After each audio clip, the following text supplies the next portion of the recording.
도르트문트, 니코 코바치를 선임.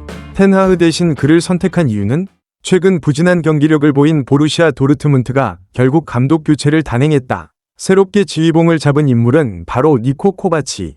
도르트문트는 그와 1년 6개월 계약을 체결하며 반등을 노린다. 하지만 이번 결정은 많은 축구 팬들에게 의문을 남겼다. 특히 에릭 텐하흐도 후보 명단에 있었지만 결국 선택받지 못한 이유가 궁금증을 자아내고 있다.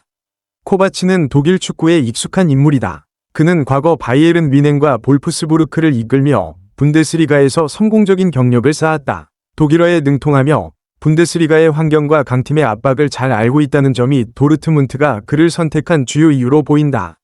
하지만 코바치의 전술적 능력에 대한 의문도 존재한다. 그는 바이에른을 이끌며 분데스리가와 DFB 포칼 우승을 차지했지만 유연성이 부족한 전술 운용으로 인해 종종 비판을 받았다. 또한 볼프스부르크에서는 기대 이하의 성적을 거두며 2024년 3월 경질되었다. 이번 도르트문트 부임은 기회이자 동시에 위험 요소를 내포하고 있다. 텐하흐는 왜 선택받지 못했을까? 에릭 텐하흐는 맨체스터 유나이티드를 떠난 후 도르트문트의 새로운 사령탑 후보 중 한 명으로 주목받았다.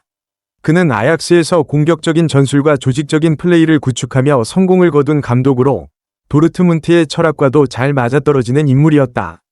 그러나 높은 연봉 요구가 걸림돌이 되었다. 도르트문트는 재정적으로 조심스러운 운영을 하는 팀으로 스타 선수들을 팔아 운영비를 충당하는 경향이 있다. 결국 비용이 덜 드는 코바치가 현실적인 선택이 된 것이다. 도르트문트는 현재 분데스리가 11위까지 추락했으며 챔피언스리그 진출권 4위과의 격차가 6점이나 난다. 매 시즌 UCL 진출을 목표로 하는 클럽으로서는 납득하기 어려운 순위다. 또한 도르트문트는 최근 샤흐타르 도네츠크를 3에서 1로 제압하며 챔피언스리그 플레이오프 티켓을 따냈지만 향후 일정이 결코 쉽지 않다. 현재 전력으로 유럽 대항전에서 깊숙이 올라가기 위해서는 빠른 전력 보강과 전술적 변화가 필요하다. 더불어 팀 분위기 개선도 시급한 과제다. 이전 사령탑이었던 누리샤인 감독은 볼로냐전 1에서 2패배 후 경질되었으며 이는 팀의 4연패를 포함한 부진한 경기력 때문이었다. 선수단 내부의 동기부여도 떨어진 상태에서 코바치는 이를 단기간 내에 해결해야 한다. 도르트문트가 코바치를 선택한 것은 안정성을 고려한 현실적인 판단으로 보인다. 하지만 그가 팀을 성공적으로 이끌지 여부는 아직 미지수다. 코바치의 계약이 1년 6개월에 불과하다는 점도 도르트문트가 그를 장기적인 해결책이 아닌 임시방편으로 바라보고 있음을 시사한다. 만약 코바치가 단기간 내 성과를 내지 못한다면 시즌이 끝난 후 새로운 감독을 찾을 가능성도 배제할 수 없다. 점점 더 치열해지는 분데스리가 경쟁 속에서 과연 코바치는 도르트문트를 부활시킬 수 있을까? 아니면 이 선택이 또 다른 실패로 남게 될까? 축구 팬들의 시선이 집중되고 있다. 에단 은하네리, 챔피언스리그에서 아스날의 이름을 빛낸 17세 소년. 17세의 어린 선수가 챔피언스리그 무대에 선다면 누구도 그가 빛나는 활약을 펼칠 것이라 예상하지 못했을 것이다. 그러나 에단 은하네리, 에탄 너네리는 그런 예상을 완전히 뒤엎으며 팬들에게 깊은 인상을 남겼다.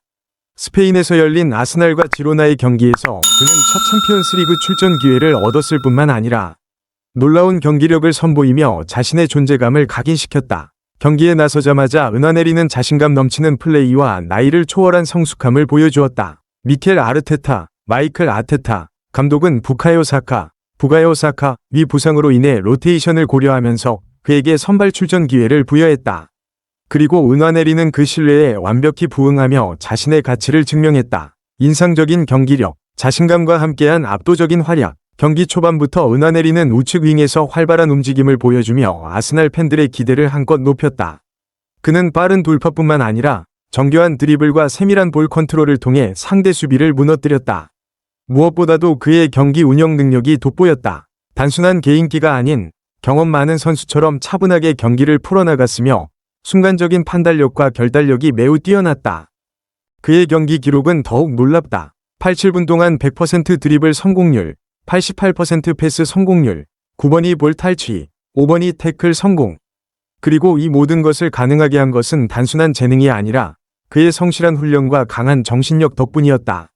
특히 그의 득점 장면은 경기의 백미였다. 공을 잡은 뒤 정교한 턴 동작으로 수비수를 따돌리고 강력한 슈팅으로 지로나의 골키퍼 파우 로페즈를 무력화했다.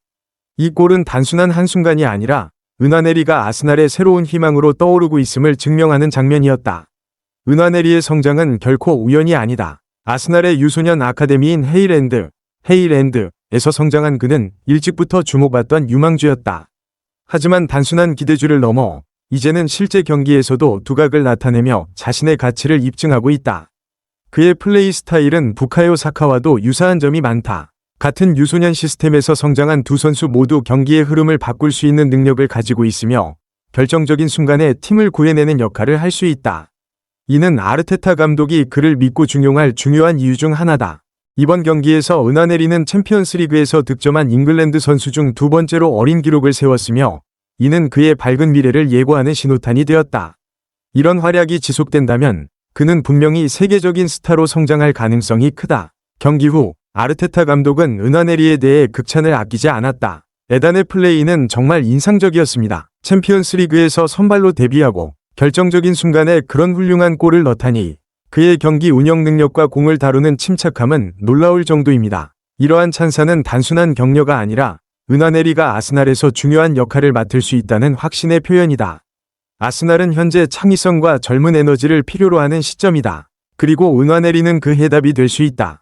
그의 잠재력과 재능이 지속적으로 발전한다면 아스날뿐만 아니라 잉글랜드 축구 전체에 커다란 영향을 미칠 수 있는 선수로 성장할 것이다. 이번 경기에서 그는 단순한 유망주가 아닌 아스날의 미래를 책임질 핵심 선수로 떠올랐다. 이제 그의 여정은 막 시작되었을 뿐이다.